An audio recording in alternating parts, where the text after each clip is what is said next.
Ce paysage très sablonneux au sud de Namibie est splendide. Suzanne Ebern rêvait d'Afrique depuis de nombreuses années. D'un safari sans limite dans le temps, avec la faculté d'observer les animaux des jours entiers dans un paysage isolé et original. À présent, le rêve va se réaliser. Durant 6 mois, ils traverseront l'Afrique du sud à l'est, parcourant ainsi quelques 25 000 kilomètres.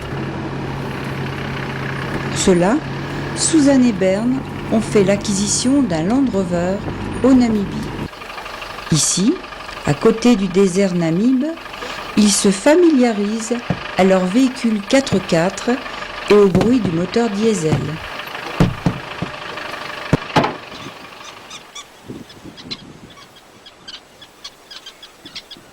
Suzanne photographie un bel édifice d'une collectivité de tisserands.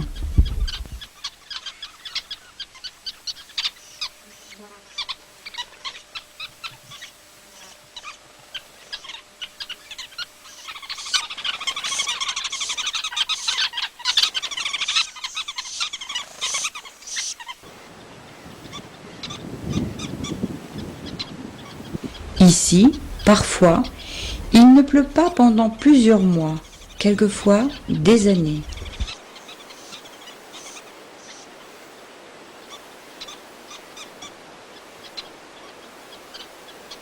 Pleut-il qu'aussitôt, les fleurs et les arbres fleurissent partout. Souvent, l'eau a à peine touché le sol qu'elle s'évapore dans l'air très sec et poussiéreux.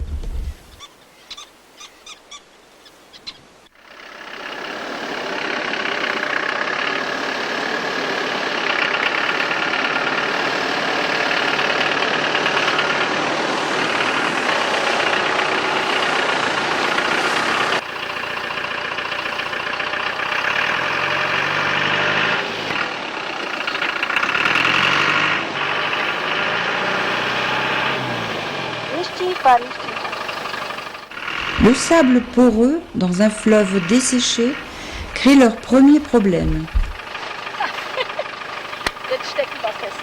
À présent, Bern peut réduire la pression des pneus à 1 kg pour poursuivre le chemin sans problème, puis il doit gonfler à nouveau les 4 pneus.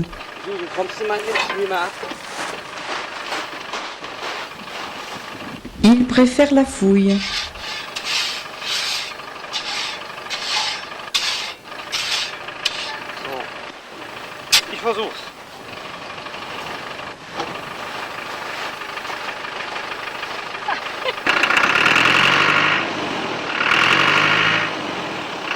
Moment, ja, nochmal.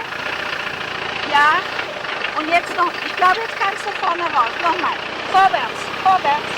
Ja.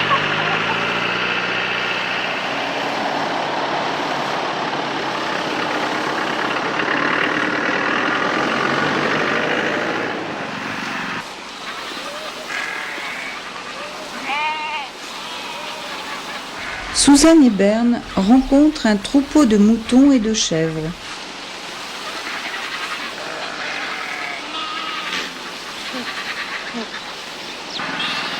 Il semble qu'ils puissent subsister seulement de sable et de poussière.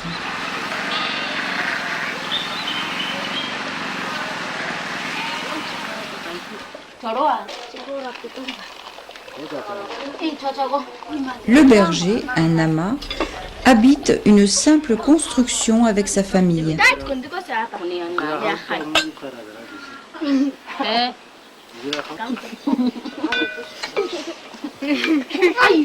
Selon les traditions, la cuisine se fait dehors, devant la maison.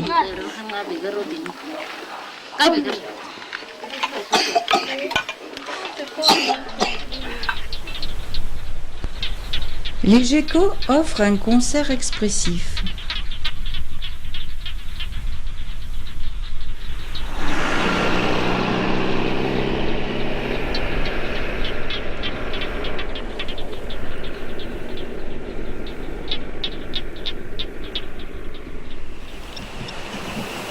À 7 heures du matin, Une ribambelle de pigeons vifs qui se dirige vers une région salée en Botswana attire l'attention de Suzanne et Bern sur un poste d'eau simple. De tous côtés, cette immense étendue sableuse est sèche comme un os.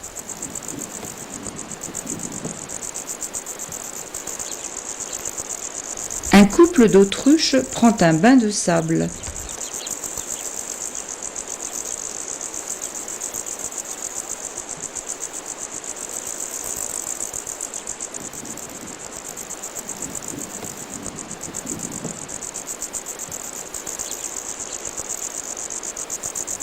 La magie de l'eau peut attirer aussi les impalas et les lions.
Après de longues heures d'observation d'une expérience de chasse infructueuse, Suzanne et Bern ont faim et soif aussi.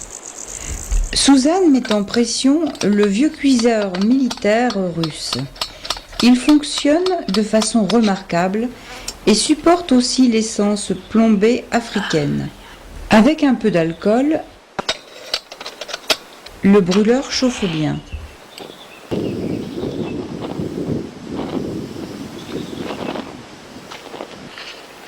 L'essence, ainsi en ébullition, s'enflamme d'elle-même en explosant. Oh Gott, ist sehr windig.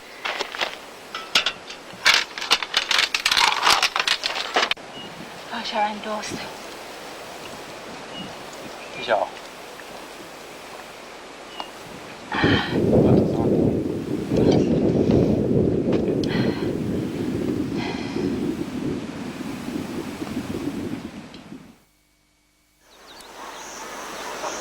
À quelques jours de là, Suzanne et Bern se trouvent au fleuve Langwa en Zambie.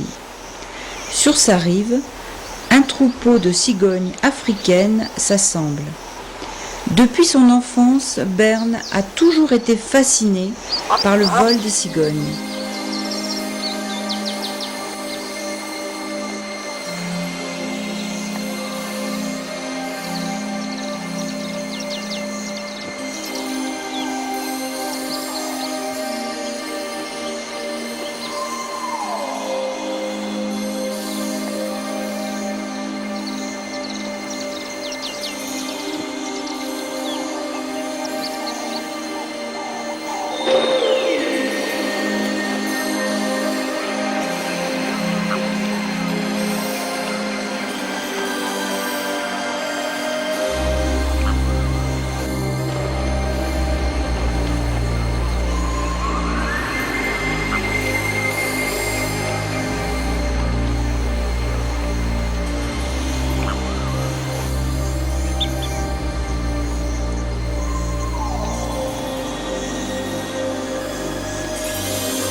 Ils arrivent au fleuve Ruaha, au sud de la Tanzanie.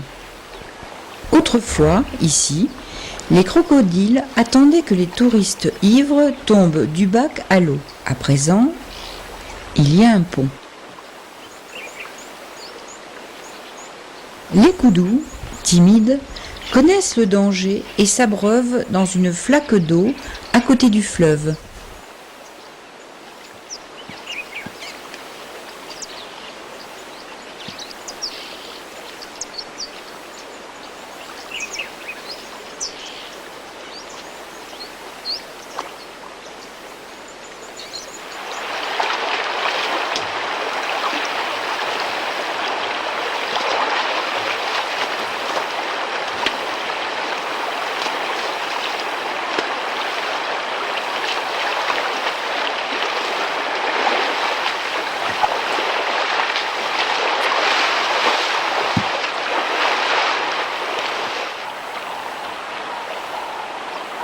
Suzanne et Bern apprécient pleinement la beauté originale du paysage de ce fleuve qui bouleverse leur sens et leur cœur.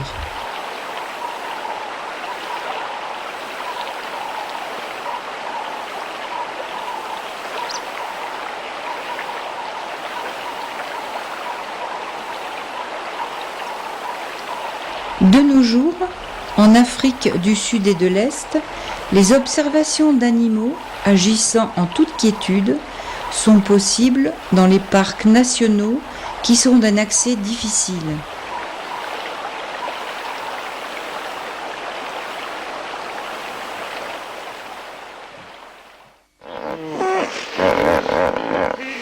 Quand on vient d'Arusha, comme eux, au nord de la Tanzanie, le lac de Manyara est la porte d'entrée au Serengeti.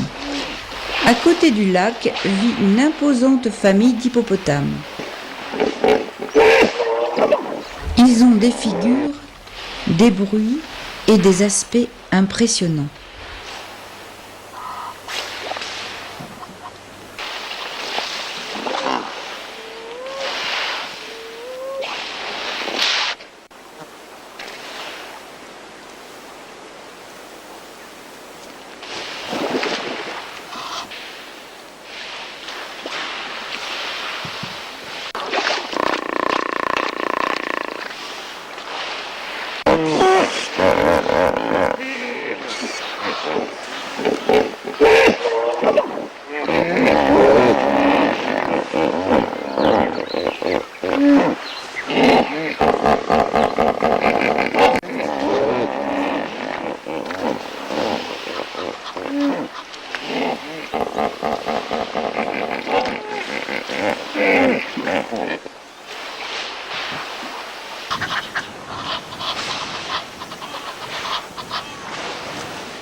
En Tanzanie, dans un paysage grandiose et changeant, Serengeti offre une vue du monde animal sans pareil.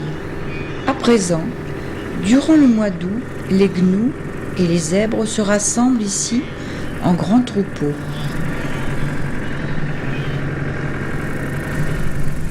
Plus tard, dépendant des pluies et nébulosités de la steppe, ils continueront plus loin vers la région de Masai Mara.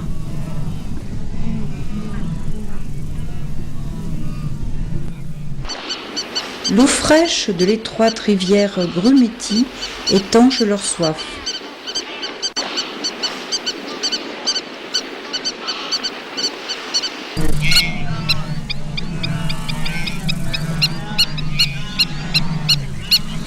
Les vanneaux sont indignés d'un tel tapage.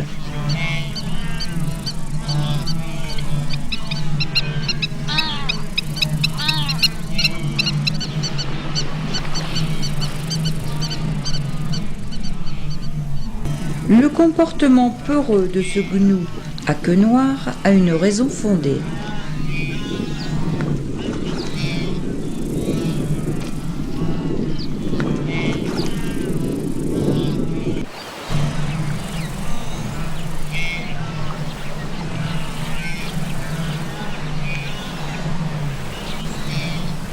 Ici, vraiment, guettent les grands crocodiles.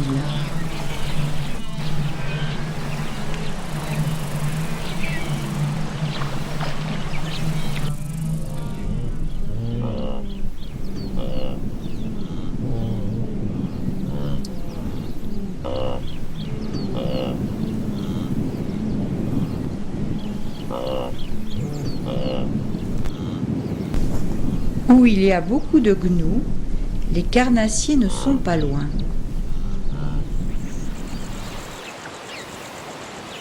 Berne fait toujours les prises de vue à côté de la voiture avec le trépied.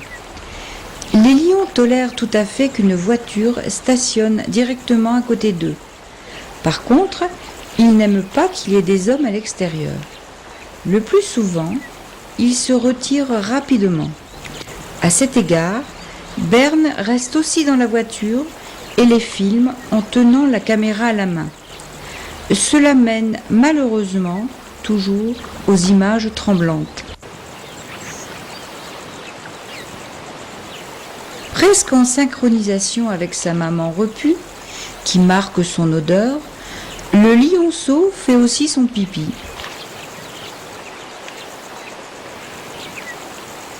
Ich glaube schon, dass wir einen schönen Platz gefunden haben. Ja, ich hoffe auch. Paul, toujours doucement. Un adage favori des indigènes. Il détermine aussi leur emploi du temps. Ainsi, Suzanne et Berne cherchent constamment, sans se presser et de bonne heure, avant la tombée de la nuit, un endroit approprié pour camper.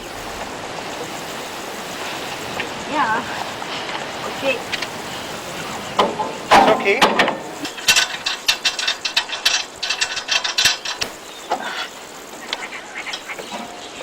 Und ganz schön sportlich sein immer.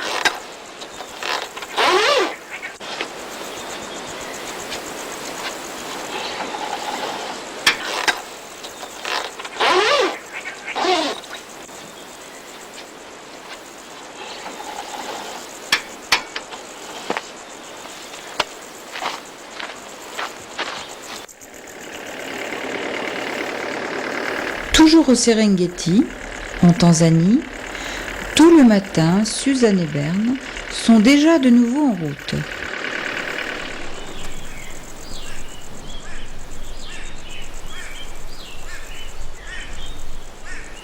Ils rencontrent de jolies antilopes colorées.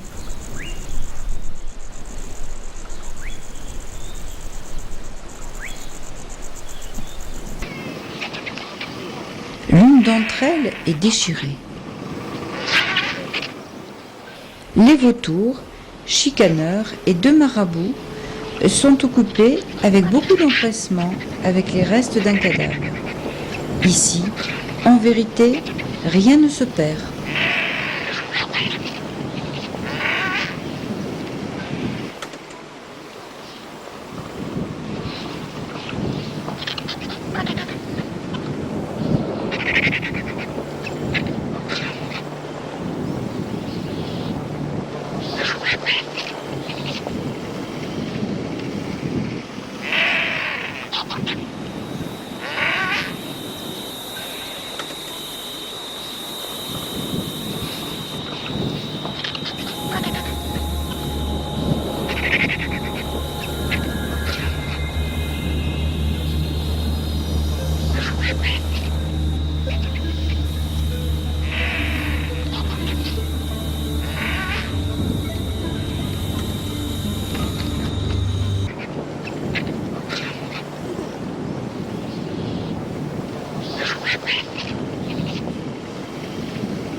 Pour l'entretien de cette grande et belle réserve d'animaux, le touriste est absolument nécessaire pour obtenir de l'argent.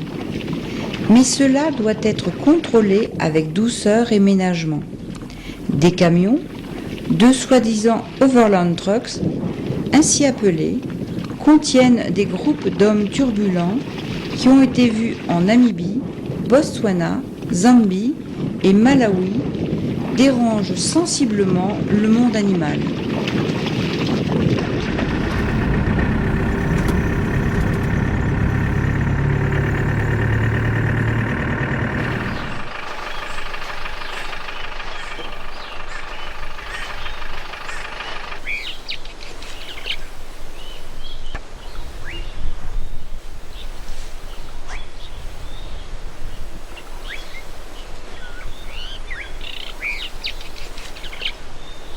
Protégés par la voiture, les lions vont chasser les zèbres.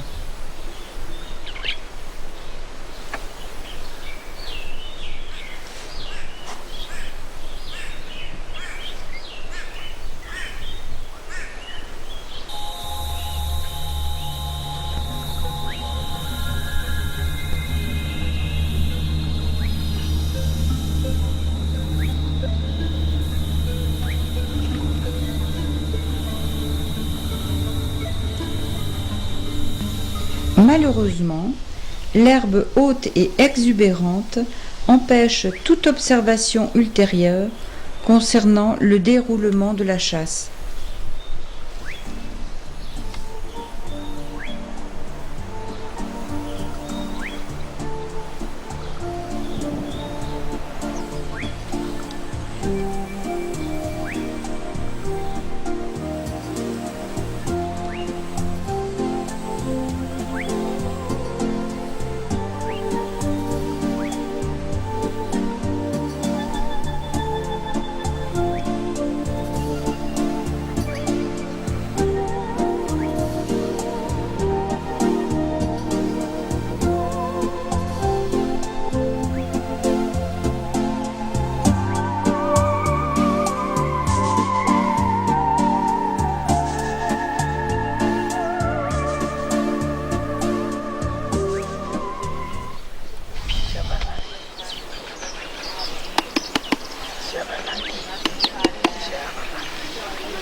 Au parc national de Nairobi, au Kenya, Susanne Ebern réalise un film vidéo pour l'organisation allemande Sauve les éléphants d'Afrique.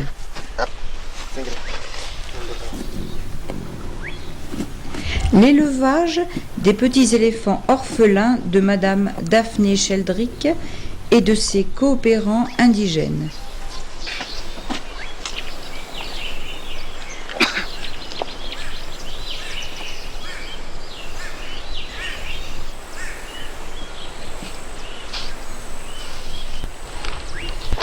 Chacun des jeunes Jumbo avale journellement 20 litres de lait spécialement élaboré pour eux.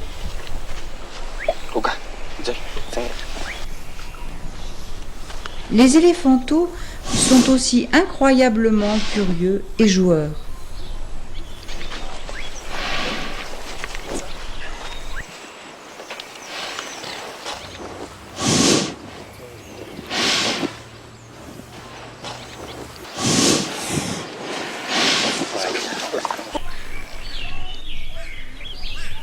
Constamment, les animaux ont besoin d'affection et d'amour.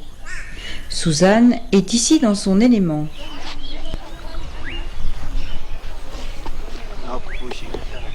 En résumé, Bernd est très heureux d'avoir réussi à la convaincre de le suivre dans ce voyage.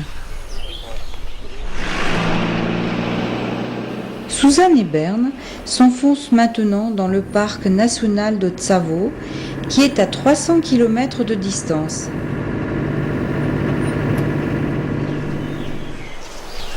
Là, ils sont salués par les plus âgés des éléphants orphelins.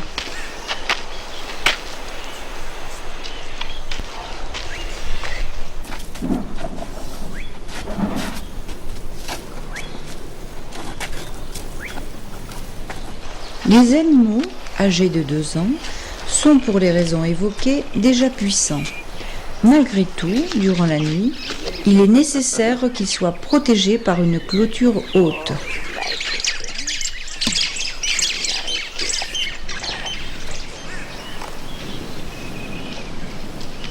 Les orphelins les moins vigoureux, de 6 à 10 ans, nous donnent l'impression d'être grands et adultes.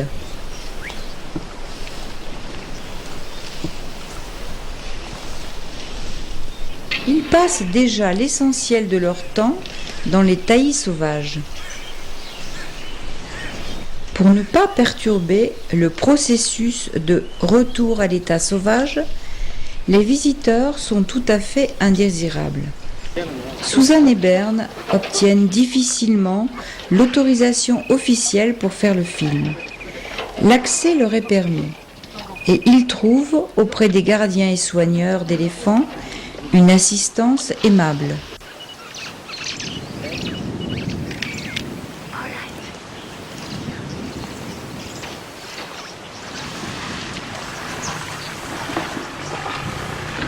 En dépit du flux des visiteurs au parc de Tsavo-Est, cet endroit est à considérer comme une zone importante d'observation d'animaux remarquables.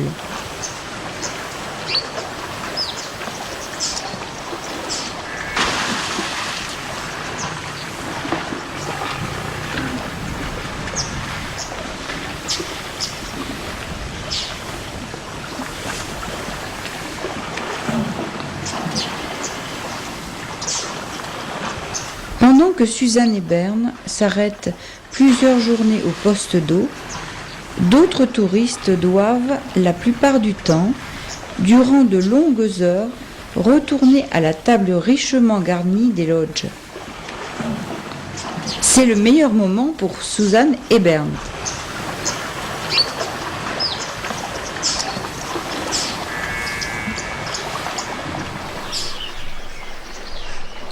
Ce papa autruche, impassible, est aux petits soins pour ses 6 poussins.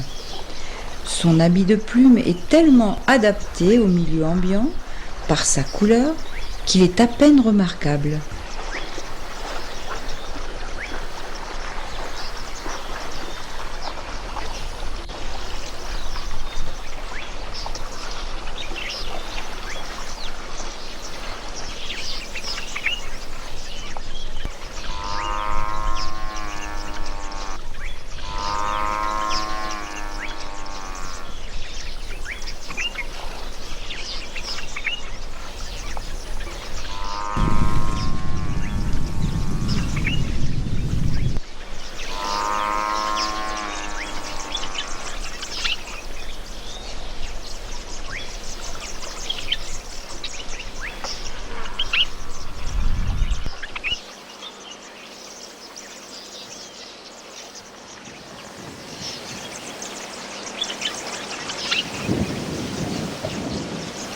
Tandis qu'un courageux petit jumbo expulse les buffles,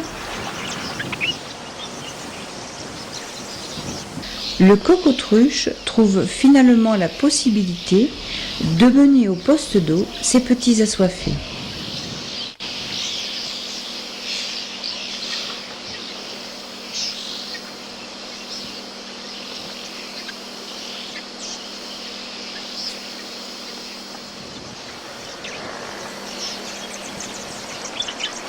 Le troupeau de buffles d'Afrique a laissé place aux éléphants qui peuvent accéder au grand trou d'eau.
Fascinés par le jeu de sable auquel se livraient les petits éléphants, Suzanne et Bern savaient qu'ils étaient proches d'eux et croyaient qu'ils ne seraient pas découverts.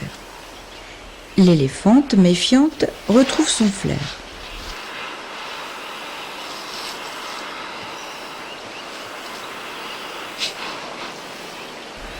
En dépit d'un apport important d'adrénaline et d'une augmentation du pouls, Suzanne et Bern se sentent tout à fait tranquilles et de ce fait heureux.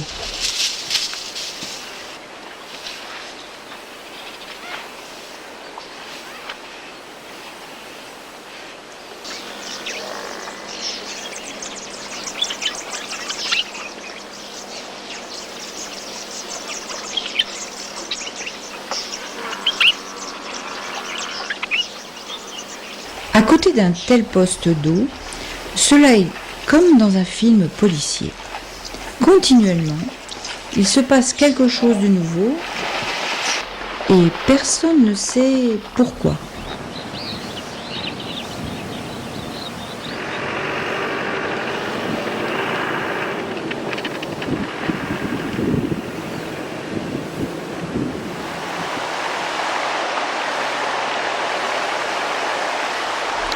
L'accès au camping au bord est du lac Bogoria, au Kenya, se révèle difficile. Mais cela est très avantageux car Suzanne et Bern se trouvent de nouveau parfaitement seuls. Aussi jouissent-ils, sans être dérangés, d'une nuit inoubliable illuminée par d'innombrables vers luisants. Ici se trouve le fond de la grande faille d'Afrique ayant encore une activité volcanique. Partout bouillonne de l'eau brûlante et en ébullition. Le geyser s'élève en soufflant et chuchote derrière les prairies noyées de vapeur.